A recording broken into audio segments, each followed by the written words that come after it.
যন্ত্ৰ মাজুলীৰ এজনী ছোৱালী সেই গীতটিত দাদাই যেতিয়া মোক গানটো গাবলৈ সুবিধা দিছিলে আমি শুই মেলি তেতিয়া 11টা 11:30 মান বাজিছে তেতিয়া মানে দাদাই কৈছে কি কৰিছ কি কৰিছ মানে শুই আছো আকৌ বোলো হেই কৰ আহি যা মানে ক'ত আহিম বোলে কি বোলে মই মায়া এই বোলে কি এটা সুদিজি মিউজিকত আছো তই আহি যা বোলে কেলে মই বোলো নাযাওঁ দে এতিয়া মই শুই আছো বোলো এনেকুৱা ঘৰুৱা টাইপৰ দাদাই আৰু বহুত ফ্ৰী টু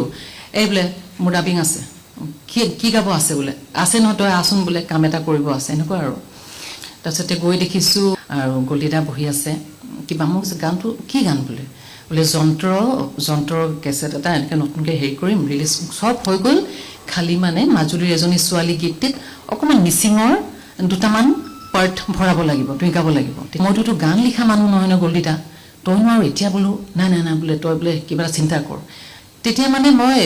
এটি কলি এটা মনলৈ আহিলে তেতিয়া মানে সেই নানেক বিনাম সেই মিচিং পাৰ্টটো যিটো গানটো আৰম্ভণিতে তেতিয়া মই বোলো গলিদা তই শুনচোন বাৰু মই তেতিয়া অলপ গালো দুটাত হেৰিতে টেকত লৈ ল'লে আৰু এটা লাগে আৰু এটা তেনেকৈ মোৰ আয়াং কেছেটৰ তাৰ পৰা এটা কলি তেনেকৈ সেই দুটা ওকে হৈ গ'ল সেই তেনেকৈ মানে মাজুলীৰ সেই যন্ত্ৰৰ গানটোৰ সৃষ্টিটো তেনেকৈ মানে হেৰি কৰিলোঁ ভাল লাগিলে আৰু সেই গানটো এতিয়া ৰাইজে খুব আদৰি ল'লে